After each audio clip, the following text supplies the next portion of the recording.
Hey there, what's up? For the inner game video this month, I want to ask you a very serious question, which is, are you as pretty as I am? Are you as fucking good looking as this? Right? Now, that's a funny thing for me to ask, because honestly, empirically, objectively, I don't think I'm that attractive. I think maybe like a 7 or whatever, like honest looks appearance, probably not. But that said, when I'm in the fucking field, I walk around like I am the hottest fucking guy in the bar. I walk around thinking every girl is looking at me. Every girl thinks I'm so fucking hot.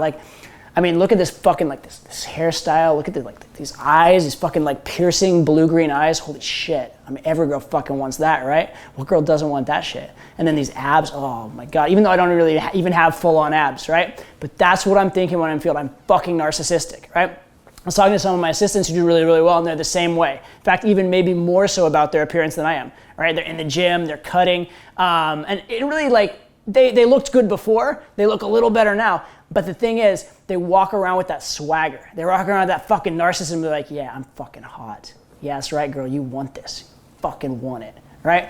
And it matters. It makes a difference, right? And I go a step further with this. It's not just even physical narcissism. I have brain narcissism. I believe I have the sexiest, hottest, most witty, most fucking high value, highly calibrated, high fucking success creating brain that's ever existed on the planet, right? So I walk around, I'm not just thinking I'm hotter than you, I'm thinking I'm better than you. I'm hotter than you, I'm better than you, you're lucky if I'm talking to you, okay? That's fucking arrogant and elite and narcissistic as fuck. And guess what? It helps in field. And here's the funny thing. Even if I weren't as good looking, thinking that would help.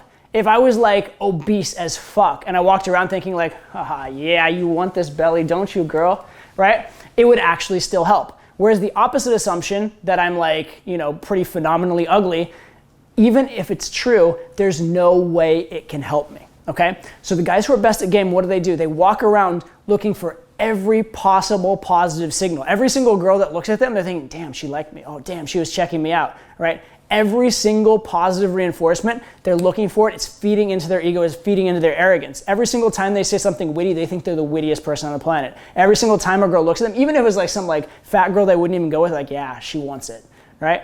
They are feeding that constantly. They're looking for all this feedback from the outside world.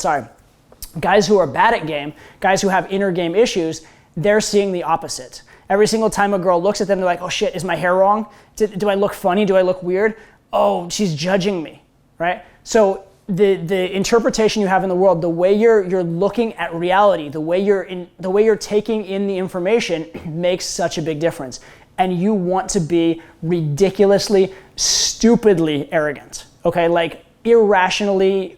A guy that was really good at game, he said to me one time, I have this irrational fear that every girl wants to suck my dick.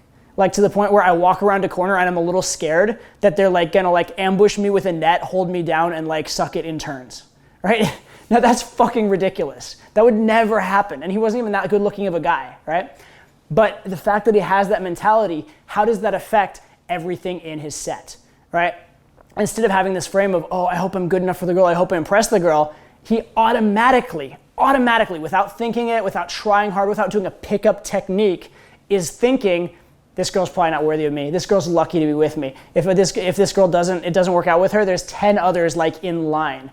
And that feeds through everything, okay? So the point is this. 1, do everything you can to give yourself reason to be narcissistic, right? Comb your hair right, get a good hairstyle, dress well, okay? If you're not that fit, get in the gym. If you are that fit, get in the gym and get really fucking fit, okay? Do all the things that give you evidence and reason to believe that you can be narcissistic. And then as you're walking through the world, look at every single positive thing that comes at you and make that another reason to be narcissistic, because it's gonna help. Make that your reality. Not your frame, not your pickup technique, your reality, your belief as you walk through the world. Same thing with elitism. Every time you're successful at something, that's a reason you're amazing. Every time someone gives you a compliment, that's more reason that everybody loves me. Everybody wants to be my friend, okay? Create that within yourself. It's a bit of a self-fulfilling prophecy, because here's what happens.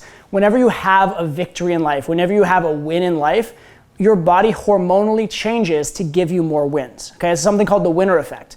And what's happening here is we used to live in small tribes. And we lived in small tribes. If you were the guy that sucked within that tribe, you wanted to not be noticed, stay out of sight and just keep getting fed by the tribe and not step on anybody's toes so you don't get thrown out in the wilderness and die. But if you're a big shot within the tribe, if you keep winning and standing out, what you want to do is you want to like step up and be more and more alpha and get all the girls and be a big man within the tribe.